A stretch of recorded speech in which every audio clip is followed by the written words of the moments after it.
Once upon a time in ancient times, there was a conflict of epic proportions that shook the kingdom of Judah to its core. Imagine a dark night where the city of Jerusalem was surrounded by an immense and fearsome army, led by one of the greatest conquerors of his time. Have you heard of an angel who, in a single act, decimated 185,000 soldiers? Yes, we are about to explore one of the most incredible and surprising stories of the Bible. In this video, we are going to dive into the events that led to that divine intervention, understand the historical and cultural context, and discover the profound lessons we can learn from this story. If you're curious about how a single angel can change the course of history, and want to understand the impact of this narrative in the ancient world and today, keep watching. Let's unravel together the mystery behind the angel who killed 185,000 soldiers in a single night. In the late 8th century BC, the political landscape of the Middle East was in constant turmoil. The kingdom of Judah, ruled by King Hezekiah, faced a crushing threat from the Assyrian Empire, one of the most feared military powers of the time. Assyria, under the command of King Sennacherib, was in the midst of territorial expansion, subjugating nations and cities with its relentless war machine. Jerusalem, the capital of Judah, became a strategic target for the Assyrians. The city was not only a political center but also a religious and cultural symbol, housing Solomon's temple, one of the holiest sites for the Israelites. The pressure on Hezekiah was immense, as he had to protect his people and preserve the spiritual heart of his nation. Jerusalem, with its imposing walls, was a bastion of resistance and faith. The people of Judah were deeply rooted in their religious traditions, with an unshakable belief in the power and protection of God. However, the Assyrian threat was real and palpable, causing fear and uncertainty among the inhabitants. King Hezekiah, known for his devotion to God, carried out significant religious reforms, removing idols and rededicating the temple to the exclusive worship of the Lord. He sought to strengthen the people's faith, encouraging them to trust in divine providence, even in the face of an apparently invincible enemy. The city was in a constant state of vigilance, with its walls being reinforced and provisions being stored for a possible prolonged siege. In the midst of this tension, the figure of the prophet Isaiah emerges. A man of deep spirituality and vision, Isaiah played a crucial role during Hezekiah's reign. His presence was a beacon of hope and guidance for the king and the people. Isaiah was not just a spiritual advisor, but also a spokesperson for God, bringing messages of warning and hope. Isaiah's prophecies often defied human logic, but were grounded in unshakable faith in God's power. He proclaimed that despite external threats, God was in control and would protect his people. His words brought comfort and courage in times of despair, reminding the people of Judah that they were not alone in their struggle. King Sennacherib, with his massive army, advanced towards Jerusalem with confidence and cruelty. His previous campaigns had been successful, conquering cities and kingdoms, imposing heavy tributes, and spreading terror.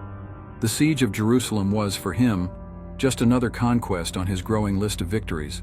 The situation in Jerusalem was desperate. The Assyrian forces surrounded the city, blocking supplies and waiting for hunger and desperation to force the Jews to surrender. The city was under siege, with tension rising every day. The siege brought a climate of fear and uncertainty, and the pressure on Hezekiah and his advisors was immense. In response, Hezekiah took practical and spiritual measures. He fortified the city's defenses, repaired the walls, and prepared Jerusalem for a prolonged siege. But more importantly, he sought refuge in his faith. Hezekiah went to the temple, praying fervently to God for help and intervention.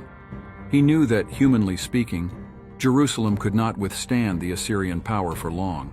The siege continued, and the Assyrians intensified their campaign of intimidation. Letters were sent to Hezekiah, containing threats and blasphemies, challenging God's ability to protect his people. Sennacherib was confident that surrender was only a matter of time, and his arrogance knew no bounds. Hezekiah's response to these threats was to turn even more towards God. He took Sennacherib's letters to the temple, spreading them before God in a sincere and desperate prayer. He implored God for help, acknowledging Judah's helplessness against Assyrian power and asking for divine intervention. Hezekiah prayed, "O Lord of hosts, God of Israel, who is enthroned above the cherubim, you are God, you alone, of all the kingdoms of the earth. Incline, O Lord, your ear and hear. Open, O Lord, your eyes and see, and hear all the words of Sennacherib, which he has sent to mock the living God. Now, therefore, O Lord our God, save us from his hand, that all the kingdoms of the earth may know that you alone are the Lord." God's response came through the prophet Isaiah, bringing a message of hope and assurance. Isaiah prophesied that God had heard Hezekiah's prayer, and that Sennacherib would not enter Jerusalem. God promised to protect the city, and that the Assyrian army would be defeated in an unimaginable way. That night, something extraordinary happened. An angel of the Lord descended upon the Assyrian camp, and in an act of divine power, 185,000 soldiers were killed. The deadly silence of the night was broken by God's power, and when morning came, the few surviving Assyrians woke up to a scene of desolation and death. The Bible describes this event simply but powerfully. That very night, the angel of the Lord went out and struck down 185,000 in the camp of the Assyrians. And when the others rose early in the morning, behold, all these were dead bodies. The immediate impact was overwhelming. The once invincible Assyrian army was destroyed. Sennacherib, who had boasted of his strength and power, was forced to retreat in disgrace, returning to Nineveh humiliated and defeated. Jerusalem was safe, and the people of Judah celebrated God's miraculous intervention. But what really happened that night? How to explain such an extraordinary event? For the faithful, it was a clear sign of divine intervention, a manifestation of God's power in response to the sincere prayers of his people. The story became a powerful testimony of faith and divine providence, reminding everyone that no matter how desperate the situation, God has the power to save. The dawn brought not only the vision of a decimated enemy army, but also a rebirth of hope and faith for the people of Judah. The divine intervention was not just a military victory, but a spiritual milestone that left a deep and lasting impact on the nation. The relief in Jerusalem was palpable. The city's inhabitants, who had lived through days of fear and uncertainty, now breathed an air of relief and gratitude. The walls, once surrounded by relentless enemies, now protected a city free from the imminent threat. This miracle reinforced the people's faith in God, reminding them that despite the hardships, divine protection was always present. Hezekiah's faith was deeply renewed. He who had fervently sought God's help saw his trust spectacularly rewarded. His reign was marked by a religious revival, with an even greater commitment to the laws and traditions of his ancestors. The religious reforms he had already initiated gained new vigor, and the people of Judah followed his example, dedicating themselves more intensely to worship and obedience to God. The political repercussions of the event were also significant. Sennacherib's defeat shook the perception of Assyrian power in the region. Other nations, which had previously seen Assyria as invincible, began to question their own vulnerability. The story of divine intervention in Jerusalem spread quickly, becoming a living legend that resonated throughout the Middle East. The power of God, manifested so dramatically, inspired not only Judah, but also other nations to recognize the strength and sovereignty of the God of Israel. While Jerusalem celebrated its liberation, Sennacherib's return to Nineveh was marked by disgrace and shame. He who had boasted of his conquests and power returned with a decimated army and a tarnished reputation. Sennacherib's humiliation was a hard blow to Assyrian pride. The Bible tells us that after his defeat, Sennacherib was killed by his own sons while worshiping in the temple of his god Nisroch. This act of betrayal within his own family symbolized the collapse of the power he so cherished. His death brought an era of instability and internal conflict in Assyria, further weakening the empire he had fought to expand. For Judah, Sennacherib's death was a demonstration that those who defy God and his people face severe consequences. The fall of the Assyrian king was seen as divine justice being fulfilled, proof that God's power extended not only in miraculous acts, but also in directing the destinies of kings and nations. The story of the angel who killed 185,000 Assyrian soldiers has been the subject of countless theological interpretations over the centuries.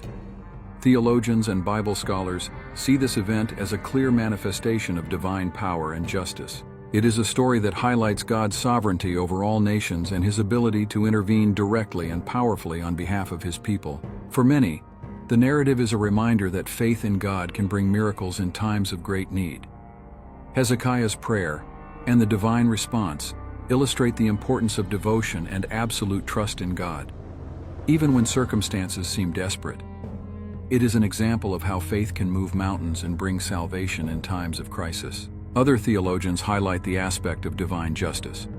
The defeat of the Assyrians and Sennacherib's subsequent death are seen as acts of divine retribution against those who defy and blaspheme against God. It is a reminder that although God is merciful and patient, He is also just and punishes iniquity. The story of the angel who killed 185,000 soldiers is not isolated in the Scriptures. There are other supernatural events in the Bible that demonstrate God's power in equally impressive ways. One such story is the parting of the Red Sea, where Moses, leading the Israelites out of Egypt, saw the sea open so they could pass safely, while the Egyptian army was swallowed by the waters. Another example is the destruction of Sodom and Gomorrah, where God, in response to the city's iniquity, brought total destruction through fire and brimstone. Just as in the case of the Assyrians, these events serve to demonstrate God's sovereignty and justice, as well as His power to protect and save His people. Comparing these miracles, we see a clear pattern of divine intervention in critical moments. In each case, faith and obedience to God's call resulted in salvation and victory, while disobedience and blasphemy resulted in destruction and defeat. These events reinforce the Bible's central message: God is sovereign, powerful, and just. The story of the angel who killed 185,000 enemy soldiers is more than a tale of a miraculous event. It is an incredible reminder of faith, divine providence, and God's justice. This narrative, deeply rooted in biblical history and theology, continues to inspire and teach valuable lessons about faith and trust in God. This extraordinary event not only saved a city and its people, but also left an indelible mark on the history of Judah and the collective consciousness of believers.